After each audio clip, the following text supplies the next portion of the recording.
Hi, I'm Tracy Soltis, your leading health and nutrition coach and molecular biologist. I've consulted with hundreds of people around the world on their human journey. So if you're a seeker looking for answers, information and knowledge, you'll find it here. Come on a journey with me as I explore the science, the physical body, and the cognitive and energetic space of what it really means to be human. All right, welcome back, everybody. Now, I've got a very, very special guest joining me on the couch today. Her name is Dr. Jae West. She is the very first West Australian certified erotic blueprint coach. She's also an established dancer, a choreographer, I got it right, yes, actress with the Hairy Godmothers, a thought leader and social artist in the importance of positive body image and self-acceptance. She has a PhD in exercise physiology and health psychology, and after many years of studying, exploring and teaching about the amazing and intricate relationship of the mind and body, she has deemed herself a mind-body nerd. I love that. After the release of the highly anticipated Netflix series Sex, Love and Goop, which features the Erotic Blueprints, Dr. Jae West is charged and ready to share this important and interesting work down under in Australia. Yay! I'm so happy to have you here. Yeah, pleasure to be here. We could talk about sex for an hour. I know. What could be better than that? So I just want to start by getting to know you a little bit more, because you and I obviously we've had a chat and we've met, and, you know, I know that you're a sci-tech nerd like myself, and we could go down the whole avenue of, you know, science and stuff. But let's just chat about you, because you have so many amazing things in your background and history. I'd love for my listeners to just learn a little bit more about you. Yeah, sure. So I'm a local WA girl. So lived most of my life in Perth and started by doing a science degree. So that was my first pathway. But while I was doing science, I had this creative flair that I just really wanted to dive into, and that got expressed through dance, dance and acting. So I started dancing for all the drag queens in Perth at a very young age and getting used to all this like flamboyant, colourful new way of seeing the world. And it just opened my eyes to how many different ways there are to express yourself, and being colourful and flamboyant, which is very, very fun. Yeah, absolutely. So I got used to, dancing, performing while I was still doing this science degree. Yeah.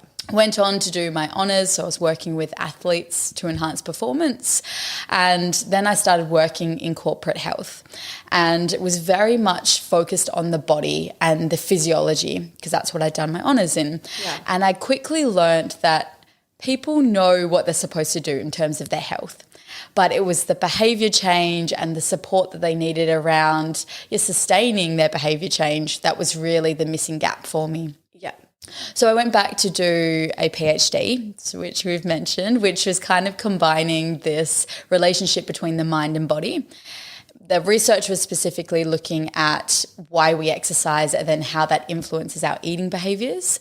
But I learnt about this global concept of the self-determination theory, which is looking at how we make our choices and whether the choices come from an intrinsic, so an enjoyment or a sense of self-identity, or if it's coming from an extrinsic place, so we're chasing a reward, an external reward, or avoiding a punishment. Yeah. And I started to see how those choices then influence our life and other choices external to that. So for me, it was how exercise influences eating behaviours. But then I started looking at, well, how does that relate to my job choices? How does that relate to my relationship choices or choices I make within relationships? And I truly believe that the universe kind of guides you through your own life experiences to things that actually allow you to teach forward to others. Yes. And so while I was doing the PhD, I was living with a good friend, Rosie Rees, who does a lot in this sacred sexuality and embodiment work. And I got so inspired by her, and it opened my eyes to all these different ways of seeing the world, because you'd walk into our house and there'd be jade eggs and crystal cocks everywhere. And she has an amazing business here, right? Amazing business. Amazing. Very, very established. I learned a lot from her.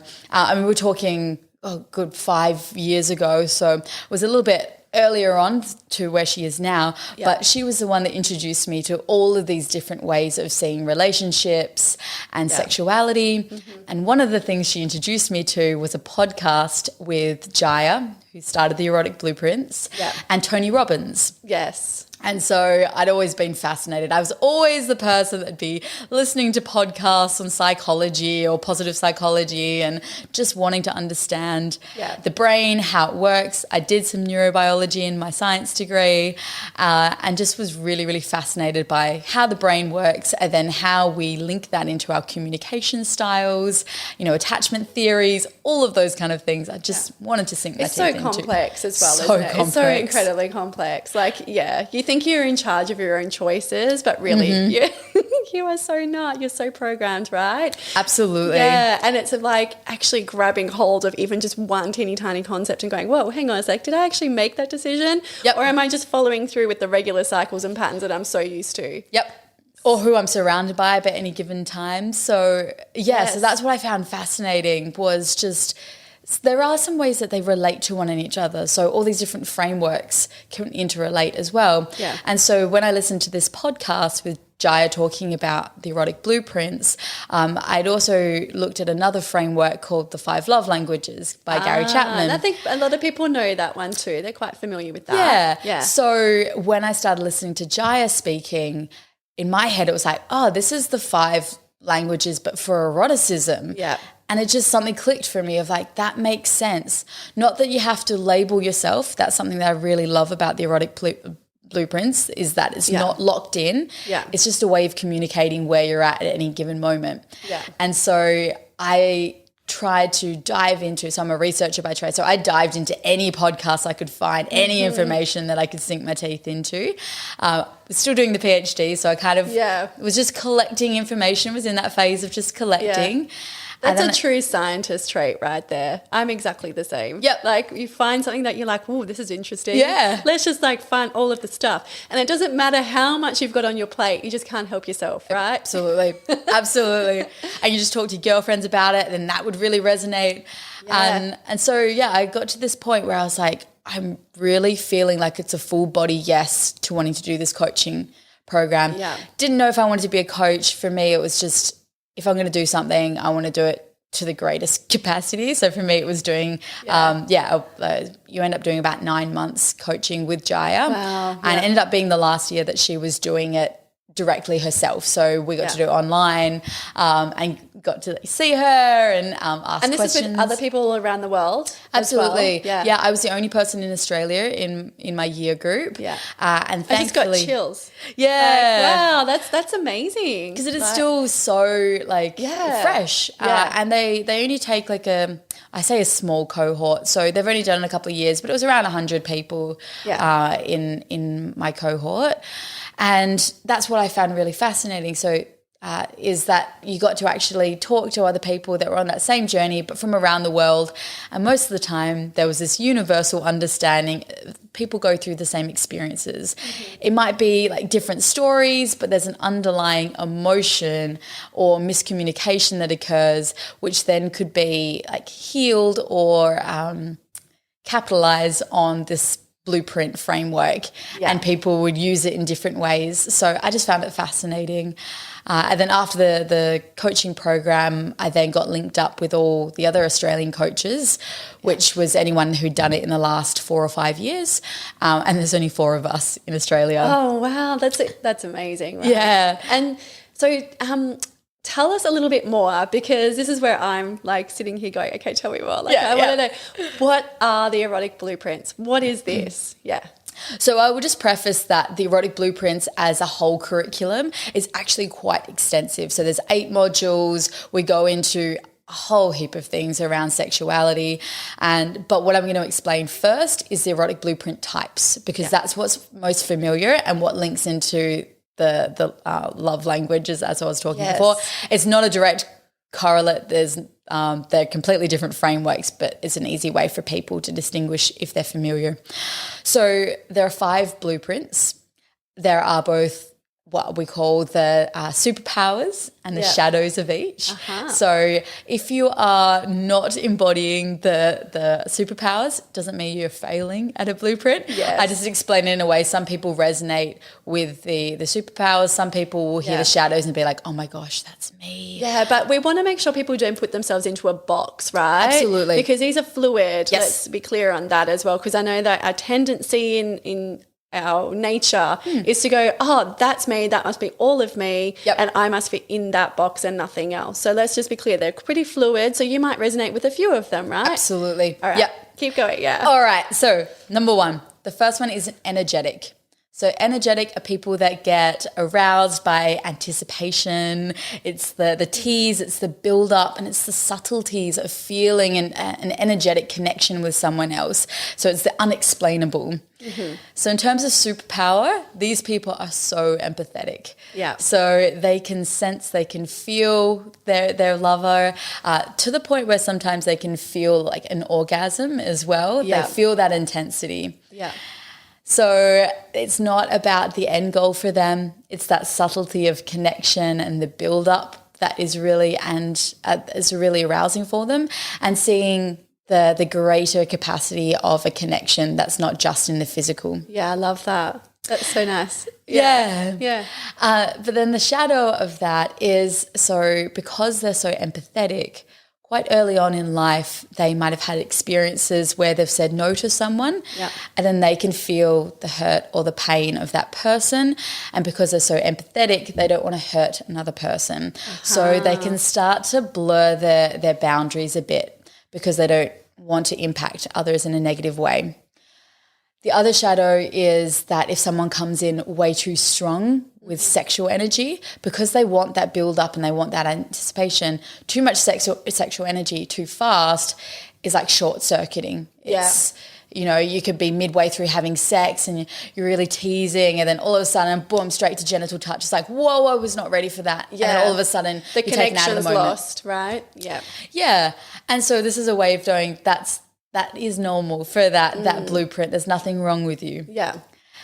The next blueprint is essential. So these people love all of their senses being indulged. Just like I go straight to touching like my body as soon as I'm thinking about the sensual. Yeah. It's because these are the people that, you know, you're eating a meal with them and they're moaning and they're sounding and they're very articulate when they're in their pleasure. They're also wearing clothes that are very tactile, so it's the silks and the furs and the things that really make them come alive through their senses. Yeah. You'll walk into their space and they'll have beautiful things around, or they'll present themselves in a very beautiful way. Yeah. It's because they've got that eye for aesthetics, which is one of their superpowers as well. They also, you might have some yummy smells on. They'll have things burning in the room. All of the senses come alive. Yeah. And so that's one of their superpowers is they can create a space which is like in a sensory immersion for people. They love listening to the music and get into their body through that way. They're very connection focused. So cuddling on a couch with their partner can be just as intimate as having, penetrative sex or intercourse. But then the shadow of that is if they are not in their body, not in their pleasure, they're in their mind and they're out of that sensory experience. So that can be from two things. It can be from external things. So say your to-do list is really bad. Something is, you've had a fight with your friend and so you're stressing about not fixing that or what you need to say. All these external factors that keep people right in the head and not actually in the physical body, right? And in the moment, yeah. Or it can be internal things. Yeah. So say body image is a big thing that comes up of like, oh, what are they thinking? Oh, I've got fat rolls right now. Or, what do I smell like? What do I taste like? Yeah, all of those negative thoughts patterns that keep reoccurring. Yeah. So they're the two things for essential that will usually take them out of the experience and can be just a little bit more present with their shadow. Yeah. The third blueprint is a sexual. So this is how we stereotypically see arousal, very visual based. And so there's like nudity, it's penetration based. You think porn, The one thing I do like to highlight, though, is that these people are so in touch with desire.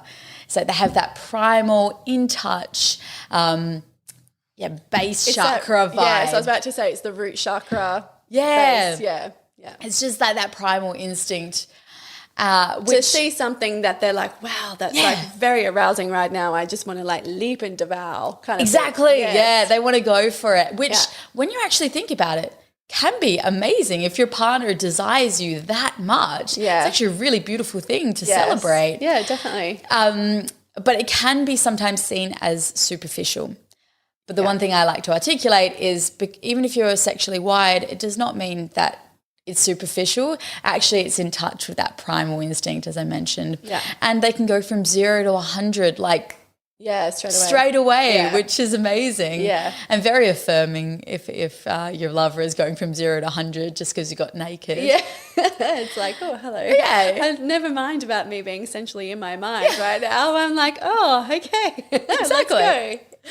Then the shadow of that is they can get very confused about why people need all the bells and whistles to get to sex or get aroused, and they can start to focus only on that end goal, which can lead them to feeling hurt or like they've failed if orgasm isn't reached either by themselves or a partner. There can be that sense of failing, or there's that frustration that can arise if intercourse or sex hasn't been on the table. Yeah. Your next one is kink. So the blueprint of kink I find really fascinating in that the definition of kink that Jae has is anything that's taboo for you. Yeah. So for one person, it might be having sex before marriage because they've grown up in a religious family is a taboo. Yeah, for another person, this is fascinating. It's BDSM. Okay, yeah. And we separate it into psychological kink and physical kink. Yeah. So psychological is doing your role plays, it's power dynamics, fantasy play, erotica. Yeah.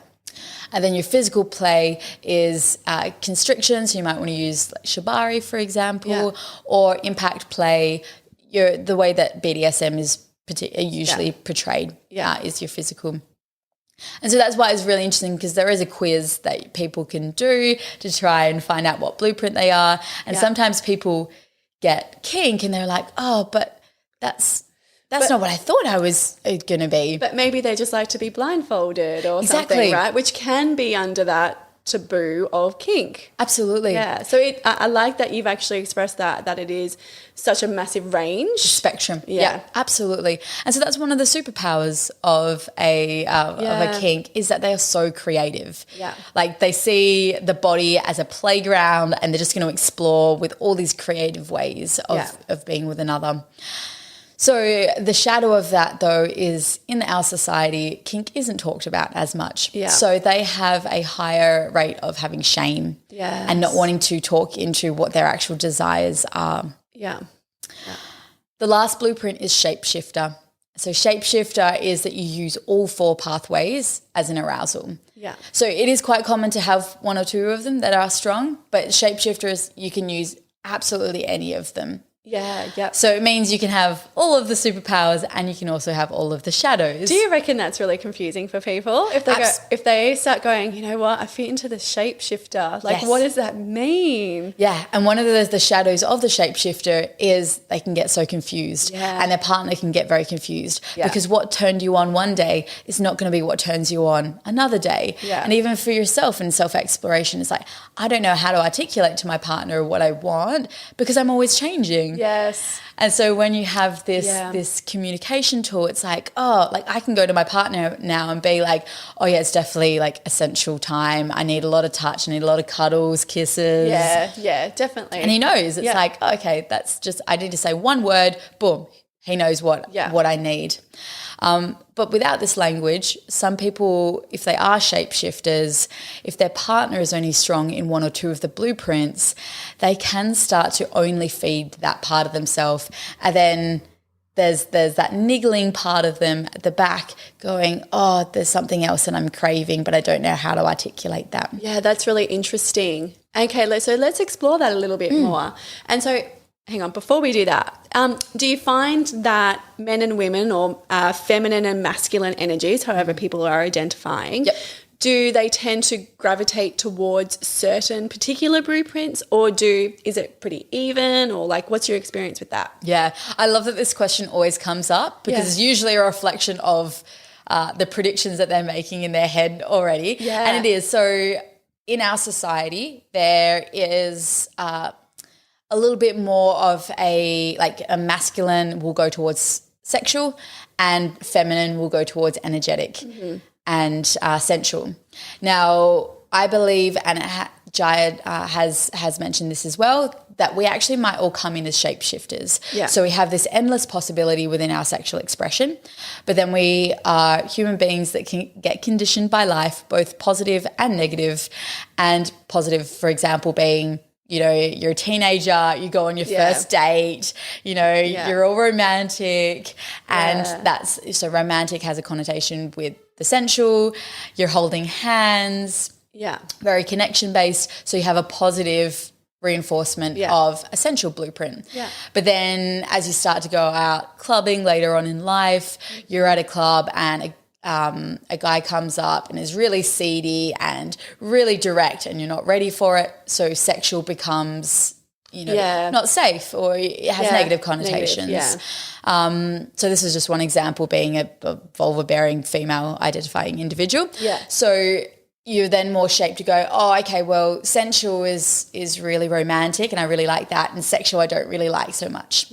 Or another example is for a woman, if you are too identified with sexual, you become a slut or a whore. From male, if you become too energetic, you know, you're soft, or you're a wimp and things like that. Yeah, which is tricky, isn't it? Because it's like, well, then you really are, again, boxing yourself essentially out of being able to explore things in a safe space, because you've had such negative experiences when you've actually tried to express yourself. And so that's really hard and heartbreaking as well. And you don't know how to explore that other side or ask for what you want if you haven't been supported to, you know, explore those areas. Yeah, definitely. So this definitely gives a language for you to want to explore. And I give some like physical homework, play homework, we call it sex labs, to go home and actually see, what does the body respond to? Because I just explained all the blueprints, but actually the body somatically will respond in different ways to things as well. So when you actually have a toolkit that you can pull out all these different tools, you can see what your body actually responds to as well. And so let's talk a little bit about that. So how does this kind of play out with what you do and how you work with, is it couples or is it individuals? Like, how does that work when it's kind of put out? So I work with such a range. So couples, yes, I definitely work with. I am in a relationship as well. So I have Owen as my guinea pig all the time. And so I have that tangible experience. So I do like to come from a space of, what do I actually know and embody myself? That's typically who I work with. So I do work with females and males as well, both singles and in a relationship. Because when I started when I started training and doing the coaching program with Jaya, I only just started dating Owen. And so it was this really interesting period, even just before that, of being single and wanting to know a language that was going to equip me to go into a relationship in a strong way where I could articulate my needs, or at least explore with a partner. And so talk a little bit about that. Like, what are the advantages and benefits of actually knowing these things a little bit more in depth, so that when you're in a relationship, you are going into it in a more, I guess, in a safer kind of self-expressive type way? So it's beneficial for both parties. So if we're talking about the single, like if you're single, it's great to know yourself. So all of the things that I teach can either be applied to like self-pleasure, or it can be with a partner. So that's why it's applicable for everyone. So knowing yourself, trying out these different ways of being with the body, and getting really familiar with, what are my shadows? What are my triggers? Because one of the best things that you can do going early on into a relationship is put everything on the table. Like, this is how I'm crazy. Like, Yeah. the way that Alan de Botton, who does School of Life, names it, and me and Owen did this quite early on in our relationship, is this is how I'm crazy. Like, this is all my shadow stuff. You don't have to put everything on the table, but, being aware of we're all human. Yeah. We all have these little unconscious things that are going to come up. Yeah. But naming it actually takes the power out of it. And so I find by naming those, you also have a far greater capacity to really drop into your pleasure and ask for what you really want or need, and create a consent conversation of, even if you put some desires on the table, doesn't mean your partner's like, yeah, I want to do that. Or in a new relationship, they might turn around and be like, no, that's not actually what I'm after, but this is really fascinating for me. Yeah. Maybe we can unpack this a little bit more, or I need a little bit more information. Yeah. And so what do you think are some of the trouble spots that come up for people, like when they step into this space and they do want to explore more? In your experience, like the history of people, what are some of the main things or the reasons why they come into this, or the things that might hold them back? So there are so many different facets and ways that we can go with this. I feel like I'll talk into the relationships because we've just talked about the singles. So relationships, one of the big things is, especially if you've been with someone for a long period of time, it's like, oh yeah, I know what my partner, what turns them on.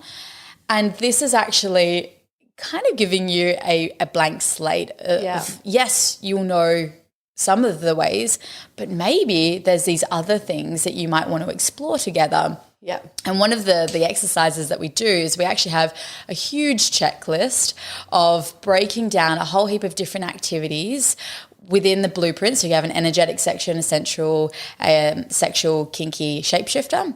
And it's broken into what you want to receive. So want to receive, will receive, don't want to receive. Yeah. And then what you want to give. Yes, I want to give.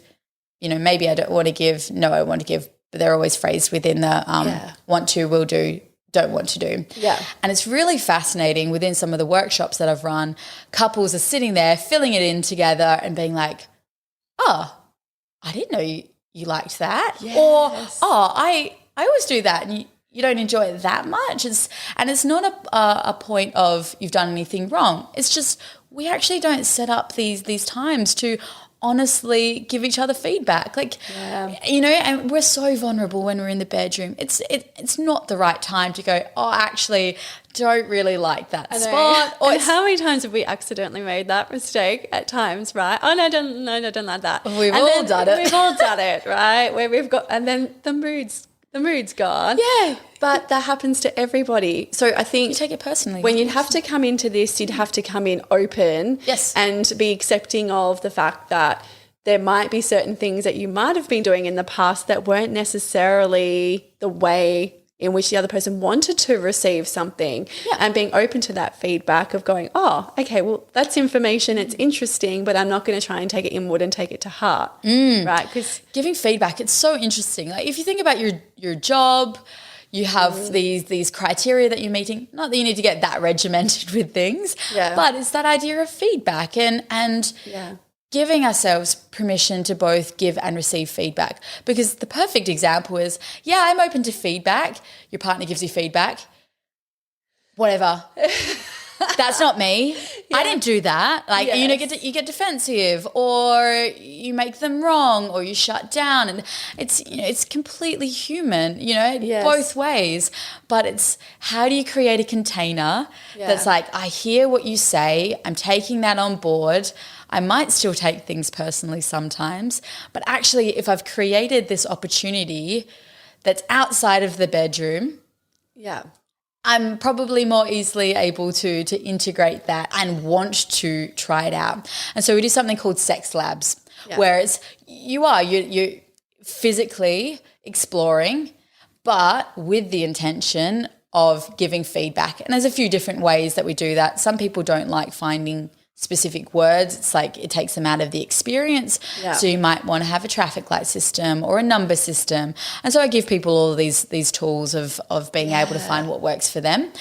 And so it allows, and I find it fascinating, through the workshops that I've done, and even talking to the masculine or male-bodied individuals, how much pressure is put on them in our society to have to know and get everything right, and allowing this container of like, I'm taking all responsibility away from you right now because you can trust me that I'm going to give you feedback right now, and I know it's not going to hurt your feelings because we're in this together, and it's about getting as much pleasure for both of us, because really turning on your partner for most people is going to turn you on even more. Yes, definitely. And so once you've kind of sat with people and we've worked through the 5 blueprints, what's like the logical next steps? Like how does this kind of then start playing out in other areas of life as well?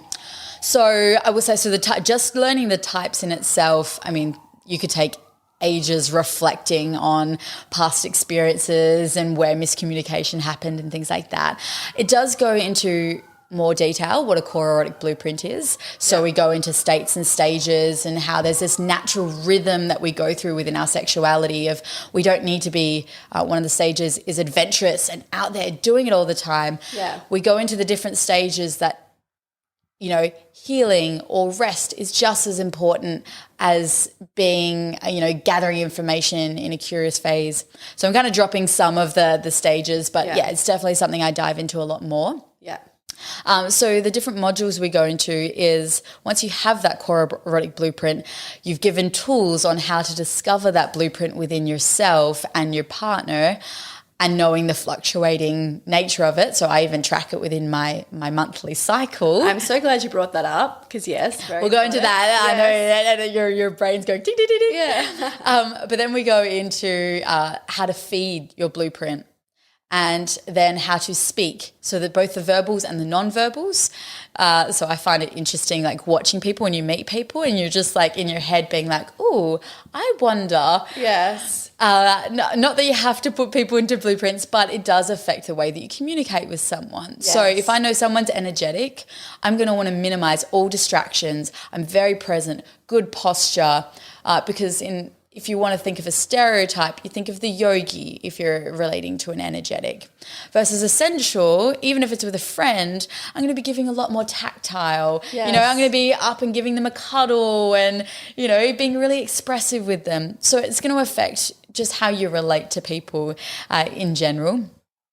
Then we go into, with the speaking, we go into dirty talk. So what are the words that we're using? What actual words turn us on versus what has a trigger there, or maybe it takes us out of the experience of pleasure? Yeah, and that comes up for people. Absolutely. All the time, right? So it's one of those things where it could just take one word. You could be having an amazing experience, and then all of a sudden one word will come up and you're like, oh, okay, I've just shut down. Everything's just lost. And that's such a normal thing for people to know, like to have happen, but they need to be able to have a communication and not let the other person know that word with them has a negative response, so they don't use it again, and then they can keep going, right? Yeah, I'm just getting curious around it. Like, curiosity is one of the pillars of this work. It's so important. Then we go into healing.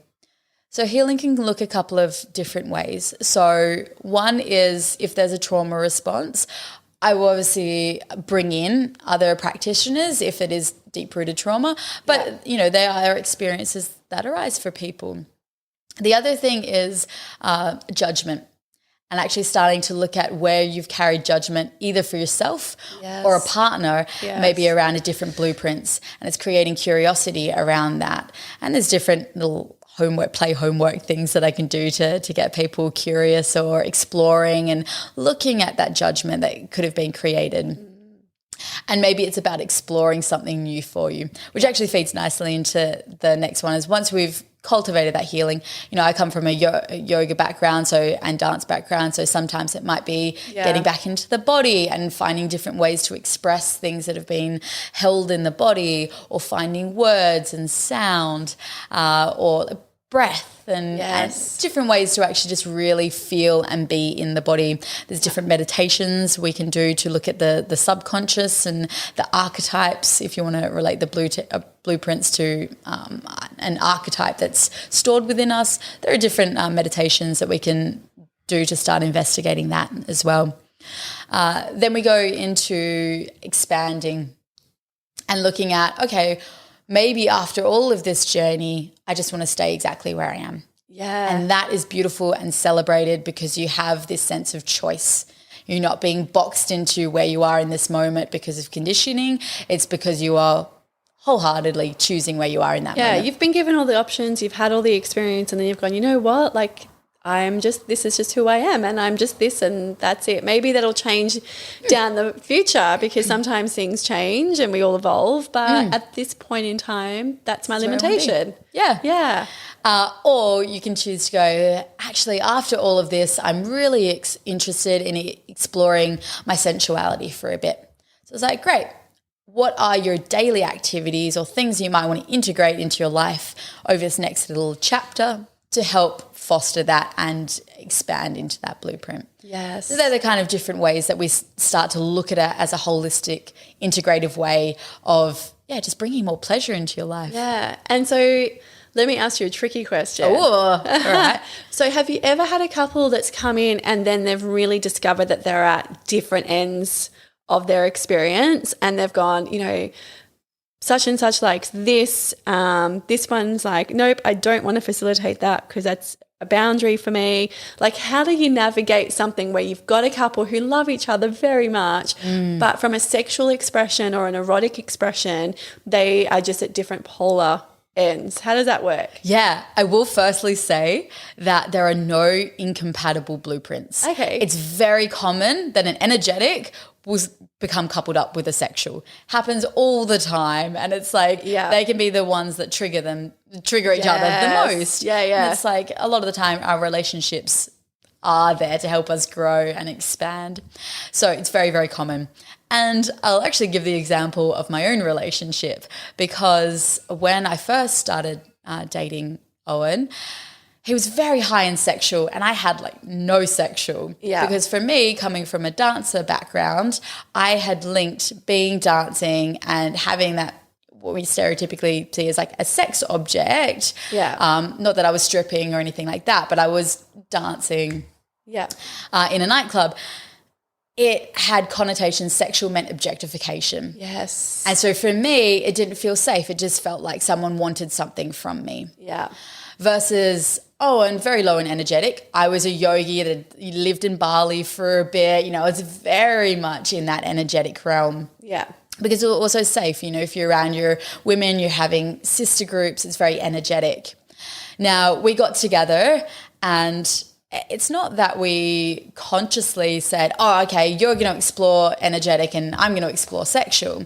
It's something that just naturally started to unfold over time because both of us had a strong kink. Mm-hmm. And so we looked at what's our common ground. Can we foster that a little bit more and started exploring that as a couple. And then naturally over time, for me, it was like, you don't just want to fuck me and then leave. It's like, he was like, no, I want to fuck you. You're like very desirable, but I also want to love you and I'm your committed partner and, I'm going to stand through you through anything. It was like, for me, it was a rewiring of, I needed to let my guard down, which can only happen over time, create safety. It's like, you're not going to do this work and it's going to be like straight overnight. You're there to do the work over time. But you just have tools to be able to communicate that. And likewise for Owen, it was just, he probably just didn't have experience with it. So I just naturally started to explore because that's how I'm wired and created new experiences for him that could then be highly pleasurable. Yes. And look, I've been writing notes as you've been talking. Because I think there is that cultural aspect of, and I can relate to the the dating scene, the nightclub scene back in the day. I'm not going to say how long ago that was. It was a while ago now. And you did feel there was some negativity there. Like I had inappropriate touching or, you know, that kind of very dominating kind of, you know, standing over stuff happening. And it can give you this, I guess, or what would be the word? It's not a normalized situation where most men aren't, you know, trying to force themselves on you or be overly sexual or, you know, take advantage of you or don't want to have sex with you and then leave and never to speak to you again. They're actually looking for love and commitment as well. Majority of people are.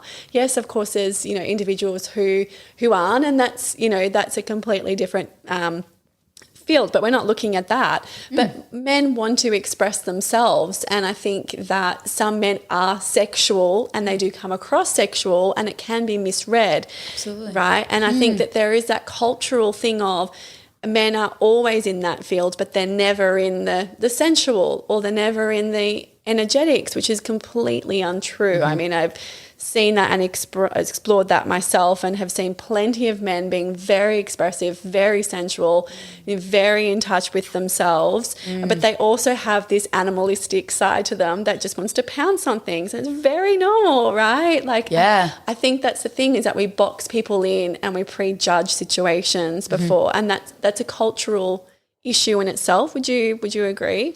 Oh, yeah. It's actually, as you're talking, there's just like images coming to mind of the Netflix series. So you beautifully introduced it. So Sex, Love and Goop does look at all these different ways of exploring relationships and sexuality. And the Erotic Blueprints is one of the modalities that are featured. Yeah. And they have this couple in there. And yeah, I won't give it all away, but you see a masculine, bodied individual, or a male body individual exploring, you know, that energetic side, and it is stunning to watch. It is just a beautiful thing to watch, right? Let's just go into cycles, because this is a big one for me, in that this is where I kind of believe that women are mostly shapeshifters in many ways, because we go through a cycle where we're creative, or we're more expressive, or we're more in the masculine of the doing. So we need different things and we want different things through the course of the month. And so, you know, how do you go with all of that as well? Because for me, I know that I can fit into all of those things at different times depending on where I'm at with my cycle. Because sometimes I just want to be cuddling on the couch. Sometimes I want to be taken. Sometimes I want to be in a sacred space, you know, like it's sometimes, I might like to be blindfolded and do all the smelling and, you know, all of these things, like, and so that, you know, that's all on a different spectrum for all different people, but cycles for women play out so significantly, but we don't listen to the cycle and the intuitive knowing of what it is we need, and we're not very good sometimes at communicating that with our partners. What have you seen in that sort of situation? Well, I love the key word of listening, because the other thing that I can see happen is, you know, we listen to a podcast, we're like, oh, I'm going to track my cycle now, and then we try to predict what we are at any given moment. Yeah. So I will say, listening throughout the cycle, it's going to also fluctuate even through, like, even if you see a pattern starting to occur. So I do have a pattern that I've noticed in myself, but there's fluctuations within that. So it's just being able to know. So for example, like just after I'm coming out from bleeding, highly sexual. Yeah. Very sexual. I'm just going to jump on Owen at any given moment. And he knows that. He can just have a giggle at it. Versus just before bleeding, I'm very sensitive. I'm very, like, moody. So I'm going to need a lot more of that, like, reassurance, that sensual touch, that cuddling, and not have the expectation on me, because I'm going to, like, short circuit. So a little bit more of the energetic as well. I'm going to short circuit if there's too much pressure. So for me, it's just knowing that there's full permission wherever I am to have self-acceptance. And so I find these tools, if they're just allowing you to give yourself permission to be where you are in that moment, the tool has done its job. Yeah. Like it's not there to predict or tell you how you need to be in any given moment. It's just there to give you reassurance that there's nothing wrong with you. We are women and we fluctuate. Men fluctuate as well, I have to say. It's not just we obviously have a lot of hormones that are changing at any given time, but it is completely natural and human that we are changing at any given moment. And if you have a vocabulary that goes and the other person has that shared vocabulary, there's no miscommunication of, oh, you know, this is happening a lot, which is probably just every month. But you're thinking about it, it's like, oh, that maybe they don't want me anymore, or maybe they've lost interest, and all these other like self-doubt thoughts can go along with maybe you're just more energetic and you actually just need to recenter and be with yourself and meditate for a bit and you know, drop in. Yeah, that takes a lot of exploration as well for people to work that out, because like you said, it's so individual, it's so unique, and then it does change within the cycle, though it's, you know, it's relatively similar but slightly different, right? But it does take self-exploration, and I think one of the things that causes problems for a lot of people is time, and having the time and prioritizing things like this, you know, and making it something that they're actually tracking and keeping in tune with, because we easily get distracted with all of the other stuff going on, that it's hard for people to drop into themselves. And it is the key to this life, essentially, is to drop in and to see what your needs are, to see where you're sitting, like how you're going, essentially, like, and that's in all areas of your life. I should be taking my own advice, because I've been working way too much lately, and like I literally myself was in the same situation this morning where I had a little cry in the shower because I never did too much. But like, this is the thing, we have to, and so I'm really aware of these things. I'm like, okay, do you know what, I need to actually scrap some of the stuff in my calendar today that's not a priority, and actually tap back into myself. So this is it's essentially just a life hack, really. Absolutely. Don't you think? It's just constantly checking in, and it sounds like work, but it gets very easy when you create time for it, and that's what we're poor on. A lot of people are time poor, and so when it comes to tapping in, they really struggle with that. Is that something that you find as well? And that's why we do a whole module on feeding the blueprints, is there are definitely things you can do with your partner, if you do have a partner, but there are also things that you can integrate into your day-to-day life, which are going to feed you on that like real subtle level. But all of those little subtle things build you up and give you support to actually really be fed. And I still believe there's someone said like a well-fucked woman is like vibrant. And it's so true. She shines, right? She shines when she's getting these things met. Absolutely. But I like to expand that. It's not necessarily like the penetration side of things. It's just like if you're fed in your blueprint, you are going to shine. Whatever and that you can looks be single. like, Yeah, right? you can be single, having like self-pleasure, or, you know, taking yourself out for a massage. It doesn't even have to be self-pleasure. It could be taking you, so a perfect like date day for essential, if you just wanted to feed yourself, is going, I'm taking the morning to not do anything. There's no end goal. I might just explore, oh, that little cafe looks cute. I'm going to have a coffee, take your time to sensually eat. Yes. Then you might book in for an oil massage and you get to choose all the essential oils. Like, that's a way that you're nurturing yourself. And you might do that, you know, once a month or something. Exactly. And while you're talking, I'm like, I booked in for a massage tomorrow, so I'm like, oh, lucky girl. Yeah, no, I'm just sitting here going, oh, that sounds delightful. Like, that's the thing, is that this is so relevant to our daily life. And so how can people find out more about have you got some workshops coming up, those sorts of things? Yeah. So I am, with this new world that we're living in, I'm starting to transition some things online. So I do have just a little intro that's happening online in April, and I'll be trying to do that quite regularly. So if you want to find out events, it's Dr. Jae West on Facebook. So I'll have all my events up there. Or if you want to find me on Instagram, it's j.west4, the number 4.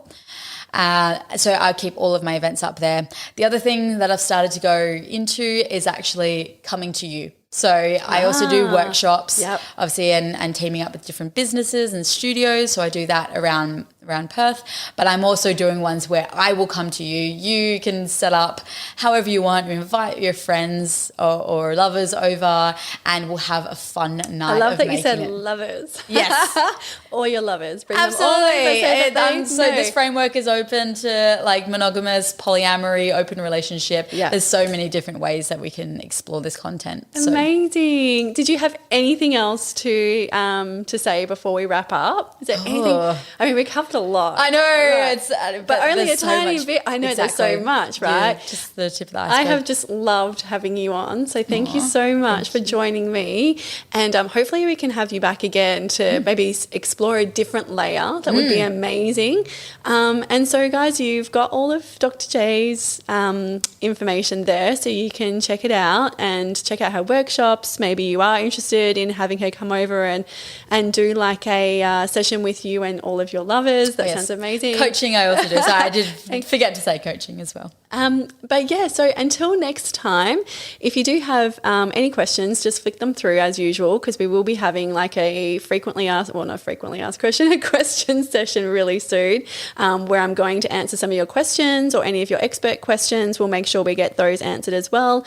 I've got a workshop coming up on June 12 in Perth. Unfortunately, if you're not in Perth, it is an in-person one, and that's the Divine Feminine Flow. So a really great workshop about what we were kind of talking today about the women's cycles. So if you're interested in that, just check that out on my Insta page.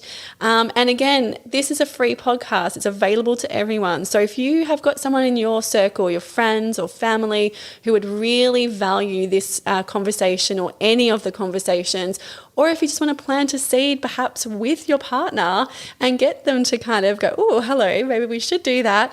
This is a great way to kind of plant that seed. So send that on to them. This is how we keep the podcast going. So anyway, thank you for joining me. And until next time, see you later.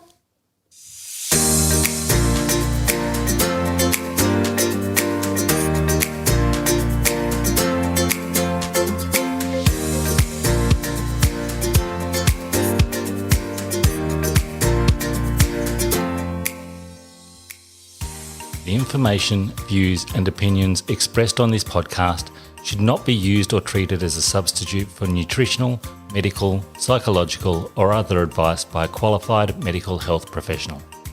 Hosts and guests on the podcast express their own opinions, experiences and conclusions. And nothing on the podcast should be used to diagnose, treat, cure or prevent any medical conditions. The podcast is not intended to replace any medical or mental health treatment.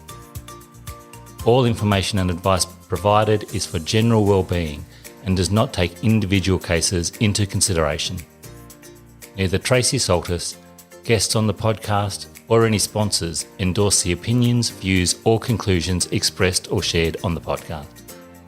Tracy Saltis takes no responsibility for any symptoms or consequences as a direct or indirect result of this podcast.